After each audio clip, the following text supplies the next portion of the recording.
এই কারবালার ঘটনা মূলত আমাদেরকে ত্যাগ এবং কুরবানির শিক্ষা দেয়। ত্যাগ এবং কুরবানির শিক্ষা দেয়।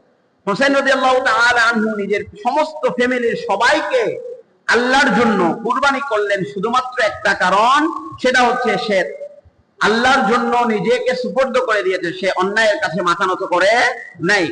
উনি যদি চাইতো, হুসাইন রাদিয়াল্লাহু তাআলা আনহু যদি চাইতেন যে তিনি ইয়াজিদের কাছে বায়াত করতেন, বায়াত করলে তিনাকে এত বড় শাহাদাত, তুমি একা তো শহীদ হন নাই, গোটা পরিবার নিয়ে প্রায় ৭২ জন মানুষ নিয়ে দুনিয়া থেকে বিদায় হয়েছেন শুধুমাত্র অন্যায়ের বিরুদ্ধে কথা বলার কারণে, শুধুমাত্র এই জালেম শাসকের বিরুদ্ধে কথা বলার কারণে ওনাকে দুনিয়া থেকে বিদায় করে দিচ্ছে। এটা মুমিনের পরীক্ষা, যে আল্লাহ রাব্বুল আলামিন মুমিনদেরকে যে ঈমান দিয়েছেন, এই ঈমান আল্লাহ রাব্বুল আলামিন পবিত্র কোরআন বলেন, এই ঈমানের মাধ্যমে, এই ঈমান দিয়ে জান এবং মাল দিয়ে আমি রাব্বুল আলামিন তাদের কাছে জান্নাত বিক্রি করে দিয়েছি। সুবহানাল্লাহ। আল্লাহ রাব্বুল আলামিন বলেন, ইন্নাল্লাহা ইশতারা মিনাল মুমিনিনা আনফুসাহুম ওয়া আমওয়ালাহুম বিআন্না লাহুমুল জান্নাহ ইউকাতিলুনা ফি সাবিলিল্লাহি ফায়াকতুলুনা ওয়া ইউকতালুন। আল্লাহ রাব্বুল আলামিন বলেন, নিশ্চয় আল্লাহ রাব্বুল আলামিন ক্রয় করে নিয়েছে, ইন্নাল্লাহা ইশতারা মিনাল মুমিনিন, মুমিনদের থেকে, মুমিনদের কাছ থেকে আল্লাহ রাব্বুল আলামিন তাদের জান এবং মাল ক্রয় করে নিয়েছে জান্নাত তাদেরকে দেওয়ার ওয়াদা দিয়ে। অর্থাৎ আল্লাহ রাব্বুল আলামিন আপনার কাছ থেকে জান এবং আপনার মাল আল্লাহ রাব্বুল আলামিন ক্রয় করে নিয়েছেন। কিসের বদৌলতে? আপনাকে জান্নাত দেবার বদৌলতে। কারবালার যে ইতিহাস, এটা হচ্ছে মানে জালিমের বিরুদ্ধে, শরিয়ার বিরুদ্ধে যদি দাঁড়িয়ে যায়, কখনো যদি ইসলামী শরিয়ার বিপক্ষে চলে যায়, ইসলামী শরিয়ার বিপক্ষে যাওয়ার কারণে আপনি সে যত বড় ইয়াই হোক না কেন, আপনি চুপ মেরে থাকতে পারবেন না। আল্লাহ রাব্বুল আলামিন বলেন, ওয়ালা তারকানু ইলাল্লাযীনা যালামু ফাতামাসসাকুমুন নার। আল্লাহ রাব্বুল আলামিন বলেন, ওয়ালা তারকানু ইলাল্লাযীনা যালামু, যারা জুলুম করে, জালেমের বিরুদ্ধে যারা চুপ মেরে বসে থাকে, তাদের স্থান হচ্ছে জাহান্নাম। যারা জালেমের বিরুদ্ধে কথা বলে না, যারা ইসলামের বিরুদ্ধে বিভিন্ন ষড়যন্ত্র হয়, এই ষড়যন্ত্রের বিরুদ্ধে কথা বলে না, জেনে রাখো তাদের অবস্থা হচ্ছে, তাদের অবস্থা হবে কাল কিয়ামতের ময়দানে জাহান্নামী। অর্থাৎ দুনিয়াতে রাসূল করিম সাল্লাল্লাহু আলাইহি ওয়াসাল্লামকে গালি দিচ্ছে, আল্লাহকে গালি দিচ্ছে, বিভিন্ন ভাবে বিভিন্ন রকম ইসলাম নিয়ে, শরিয়া নিয়ে অনেক চক্রান্ত হচ্ছে, কিন্তু আপনি জানার পরেও, আপনার ক্ষমতা থাকার পরেও আপনি যদি কথা না বলেন, আপনি পরিপূর্ণ ইমানদার মুমিন হতে পারবেন না। এটা কার কথা? আল্লাহর কথা। এবং হচ্ছে আপনাকে অবশ্যই ন্যায়ের পক্ষে আপনাকে সবসময় কথা বলতে হবে, কারণ আল্লাহ রাব্বুল আলামিন পবিত্র কোরআনে এটার উপরে আদেশ দিয়েছেন, আপনি যেন কিসের উপরে থাকেন? ন্যায়ের উপরে থাকেন।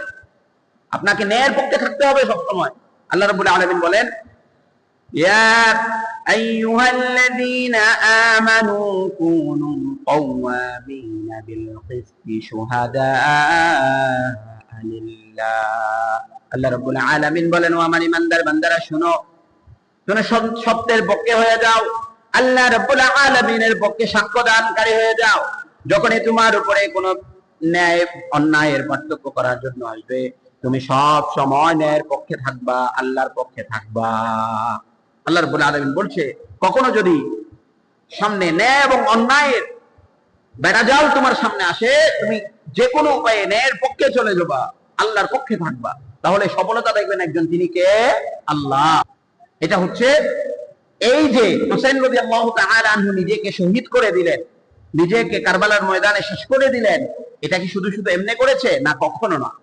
এই যে ওয়াদা আল্লাহ রাব্বুল আলামিন পবিত্র করে দিয়েছে, উনি মূলত আল্লাহ রাব্বুল আলামিনের কাছে যে নিজেকে বিক্রি করে দিয়েছে, আল্লাহ রাব্বুল আলামিনের কাছে নিজেকে বিক্রি করে দিয়েছে, জান্নাত পাওয়ার, সেই আল্লাহকে পাওয়ার, সেই সান্নিধ্য আল্লাহ রাব্বুল আলামিনের পাওয়ার, সেই লক্ষ্যে তিনি দুনিয়াতে নিজেকে আল্লাহ রাব্বুল আলামিনের জন্য বিক্রি করে দিয়েছেন, শেষ করে দিয়েছেন। এটা তৃতীয় যে শিক্ষা আমাদেরকে দেয়, সেটা হচ্ছে আপনাকে যদি আপনি কখনো অন্যায় দেখেন, আপনাকে অবশ্যই অন্যায়ের বিরুদ্ধে কথা বলতে হবে। রাসূল করিম সাল্লাল্লাহু আলাইহি ওয়াসাল্লাম বলেন, মান রাআ মিনকুম মুনকারান ফালইগাইরহু বিয়াদিহি। কোন মানুষ যদি অন্যায় দেখে, তার যদি ক্ষমতা থাকে, সে অবশ্যই হাত দিয়ে বাধা দেবে। একটু উদাহরণ দিলে বুঝবেন। ধরেন আপনি এলাকার মেম্বার, আপনি এলাকার চেয়ারম্যান, এই এলাকায় প্রচুর জুয়া খেলা হয়, এলাকায় প্রচুর ইয়াবা ট্যাবলেট খাওয়া হয়, মদ খাওয়া হয়। আপনি এলাকার চেয়ারম্যান, আপনার ক্ষমতা আছে এগুলো বন্ধ করে দেয়া। আপনি যদি বন্ধ করে দেন, আপনি আপনার এই ক্ষমতা থাকার সাথে যদি আপনি বন্ধ করে দেন, তাহলে আপনি ইমানদার। আপনার যদি এই ক্ষমতা না থাকে যে আপনি এলাকার চেয়ারম্যান নয়, আপনি এলাকার মুরব্বী, রাসূল কারীম সাল্লাল্লাহু আলাইহি ওয়াসাল্লাম বলছেন যে যাকে মান রাআ মিনকুম মুনকারান ফালইয়ুগাইয়িরহু বিয়াদি, কোন মানুষ যদি অন্যায় দেখে, তার যদি সামর্থ্য থাকে হাত দিয়ে মানা করবে, হাত দিয়ে নিষেধ করবে, তার মানে তাদেরকে পিটা দেবে, তাদের উপরে লাঠি চালাবে। তার যদি এই সামর্থ্য না থাকে, তাহলে ফাইল্লাম ইস্তাতি' ফাবিলিসানি, সে অন্তত মুখ দিয়ে নিষেধ করবে। আপনি এলাকার মুরব্বী, তাদেরকে দেখলে বলবেন, এই বাচ্চারা এগুলা খেলা, এই সমস্ত অসামাজিক কার্যকলাপ তোমরা করবা না, এই বলে আপনাকে মুখে নিষেধ করতে হবে। এই ক্ষমতাও যদি আপনার না থাকে, ফাইল্লাম ইস্তাতি' ফাবিকলবি ওয়া যালিকা আযআফুল ঈমান, আপনাকে অন্তত, আপনি যদি মুখ হাতেও নিষেধ করতে না পারেন, মুখেও বলতে না পারেন, অন্তত অন্তরে অন্তরে ঘৃণা করতে হবে আপনাকে।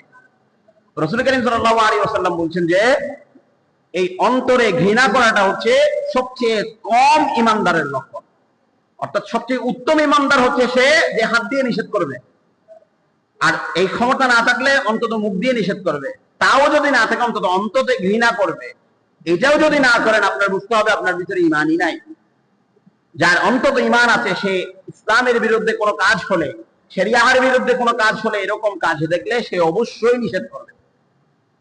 এই জন্য প্রিয় ভাইরা আমার, রাসূল কারীম সাল্লাল্লাহু আলাইহি ওয়াসাল্লামের প্রিয় দৌহিত্র নাতি হুসাইন রাদিয়াল্লাহু তাআলা আনহু কারবালার ঘটনা থেকে আমরা এই শিক্ষা পাই যে যখনই ইসলামের বিরুদ্ধে, শরিয়ার বিরুদ্ধে কখনো অন্যায় হবে, আপনি এই অন্যায়ের সাথে কখনো আপোষ করতে পারবেন না।